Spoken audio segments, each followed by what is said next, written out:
Hey everyone, and welcome back to MMA Alerts. Today, let's start with Dustin Poirier's analysis of the fight between Conor McGregor and Michael Chandler. Many people are looking forward to Conor McGregor's return to the cage at the end of June when he fights Michael Chandler. Of course, the big question before McGregor's long-awaited return is whether he will be the same boxer he was before he got hurt badly and had to miss years of fighting. Dustin Poirier, who recently faced both Conor McGregor and Chandler, went on ESPN's First Take to talk about the fight with Stephen A. Smith. He did this before his own UFC 302 fight with Makhachev this weekend. As someone who has been in the ring with Conor and knows a lot about the sport, I think he clips Michael Chandler if Conor's timing, accuracy, and style matchup are even remotely like they were before the injury. Chandler covers too much ground, doesn't move his feet properly, and lunges in with shots, which is how you get hit back. What if Conor is the matador and has the same speed and pop as before he got hurt? Conor would beat this guy. There are only a few weeks left until McGregor and Chandler fight in the cage, and the MMA community is still not sure who they think will win. On DraftKings Sportsbook right now, McGregor has negative chances of 102 to win, and Chandler has negative chances of 102 to win, and Chandler has negative odds of 118 to win. This shows how divided the MMA community is about how the fight will go. In an interview with MMA Junkie before UFC 302, Makhachev also talked about the new video of Conor McGregor in the club. I really don't know who he is going to be, but I think Chandler is more focused and trained now, which is why he can beat him. The other night, you saw Conor at the club. I don't know. Yeah. He might have a camp in the club he already has. It remains to be seen if McGregor's recent breakup will have an effect on his performance. Next, let's look at Sean Strickland breaks his silence on the fight with Paulo Costa. During training camp, Sean Strickland and Paulo Costa seemed to be at odds with each other before this weekend's UFC 302 show. During camp, Strickland sent Costa a mean message through a social media video in which he attacked Borishina. This was done because there were reports that Costa hadn't signed a contract for the fight, even though they've had some back and forth on social media. It seems like there's no bad blood between them going into the fight. Strickland talked to the media this week about the situation. I don't dislike Costa at all. It's pretty strange to find a Brazilian person that other Brazilians don't like. Besides that, he's a funny Brazilian. He's really funny. I enjoy his company. I am going to laugh the whole time. I need to try to kill this man. He's just funny, though. Even though the two men are going to fight on Saturday and the stakes are high, Strickland couldn't help but give Costa credit for being funny on social media. After that, let's see how Brendan Schaub responds to what Ronda Rousey says. Ronda Rousey, the former women's bantamweight champion, recently told the media that she doesn't think she can go to live MMA events while she was promoting her new book, Our Fight. The former champion said she feels like she would be booed because of her bad relationships with MMA fans and the media. In a new movie for his YouTube channel, former UFC heavyweight Brendan Schaub talked about what was going on. I agree with you that she should make this a bigger deal. Another thing is, who has she talked to in the MMA media? Of course, it's hard if a fighter or famous person reads MMA stories. It's really dark, and they say bad things about you to get clicks, but that's not how people see you. Some people might be mean to Ronda if she walks down the street, but I bet no one does. That sounds like something she's making up. Also, I feel like she hasn't talked to anyone in the MMA world. I promise that Rogue, Luke Thomas, Iro Hawani, and all the other important guys in the space will be wearing her. She doesn't try to connect with them. She just thinks, oh, they hate me. On the other hand, Matt Brown, a famous MMA fighter who recently retired, said on a recent episode of Fighter vs, a writer that the former champion should own up to how he contributed to the situation.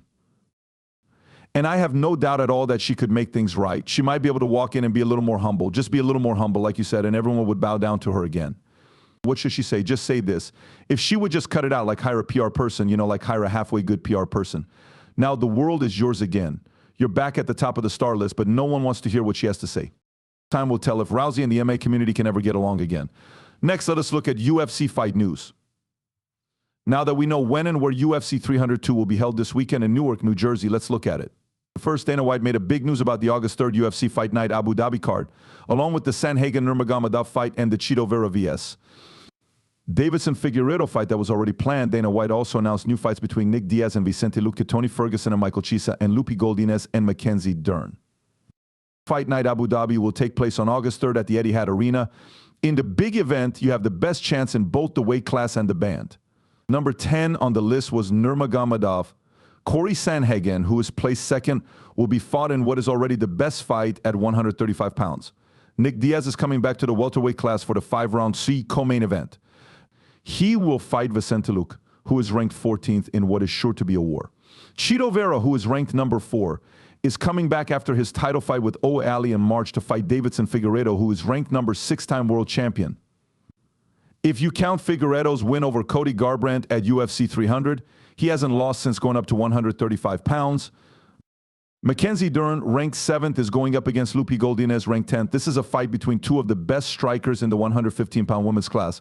Tony Ferguson, a legend, moves up to 170 pounds to fight Michael Chiesa in what could be his last fight. The fight starts the main show. Thank you very much. I will see you on August 3rd from the Etihad Arena in Abu Dhabi. Ariel Helwani says that before Nick Diaz's fight with Vicente Luque was official, he allegedly wanted to fight George Saint, Pierre again, Kobe Covington, Michael Venom Page, and Kevin Holland. There will also be a new light heavyweight fight on that show between Alonso Menafield and Asma Mirzakhanov. Menafield will be trying to get back on track after losing to Carlos Olberg. On the other hand, Mirzakhanov will be looking to add to his 3-fight win streak in the cage, which most recently included a win over Dustin Jacoby. Last but not least, it has been said that Casey O'Eel and Teresa Bleda will fight at UFC 305 on August 17th. O'Eel will be trying to end a 2-fight losing streak in this fight, while Bleda will be trying to build on her win over Gabriela Fernandez in June. Okay, fight fans, it's time to make this weekend's fights even more interesting. You already know that we're working with DraftKings to give you a chance to win. At the moment, anyone who makes a deposit of $5 can get a free bet worth up to $1,500. If your first bet doesn't win, you'll get an extra bet back equal to the amount of your first bet. Get the DraftKings app right now and use the code MMAZONE to sign up. You have the crown. Yes, you heard me right. When a new customer bets just $5, they get a free bet worth up to $1,500. Don't worry if your first bet doesn't win. That first amount will be given back to you in an extra bet. If you want to keep playing, check out DraftKings same-game parlays for a chance to win even more money. There you can choose to join more than one bet on the same fight. Don't worry if you can't bet on sports yet in your state. With DraftKings Daily Fantasy, you can still join in on the fun and have a chance to win cash prizes. Get the DraftKings Sportsbook app right now. When you sign up as a new customer, use the coupon code MMAZONE and make a $5 deposit to get a free bet worth up to $1,500. That's the coupon code MMAZONE. DraftKings is the only place to bet. Let's watch the movie again. Next, let's look at Conor McGregor makes fun of Islam Makhachev and Belal Muhammad. Islam Makhachev has been getting a lot of attention lately because of what he thinks is a staph infection on her leg. This is all happening before this weekend's UFC 302 show. The Irish star wrote staph again in a social media post. This one, on the other hand, lives with staph. This team is full of them. Don't get it wrong, scruffballs, no matter what you guys are into, I guess.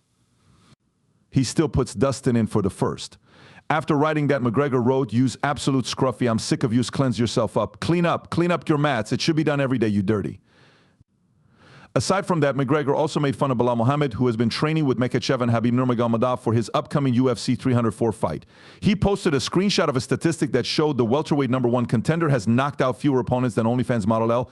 And Brooke, who dropped Paige Van Zandt in their boxing match this past weekend, writing, wow, 0 knockdowns whatsoever. Having Power Ali Abdelaziz, the head of MMA, then wrote back to McGregor, hey, you haven't won a fight since Obama was president. Take a seat and watch something great. This fight is probably not over yet since McGregor is back in the spotlight before his comeback. Next, let's look at Michael Venom Page treats Ian Gary badly. The former Bellator title contender Michael Venom Page has been threatening Ian Gary on social media since the two agreed to fight. This has started the trash talk ahead of their highly awaited fight at UFC 303 this summer. After putting together 2 videos of Gary insulting him, Page recently attacked the unbeaten fighter on an episode of the MMA Hour, calling him the fake Conor McGregor. I believe he writes Conor McGregor, someone who looks a lot like Conor McGregor but isn't really him. Like if Conor McGregor were a natural, pretty woman, he'd be the bad version of BBL. Do you get what I mean? BBL Gary, yes. As of now, Gary hasn't replied. This might change before the fight, though, because the new fighter is very busy on social media. The clip of MVP on the MMA Hour is already going around the internet. In other news, the UFC said that Conor McGregor and Michael Chandler will be at a press meeting in Ireland. Additionally, Gary is also on the card, but it doesn't look like he and Page will be taking part. Thanks for watching. Like, share, and subscribe for latest fight updates.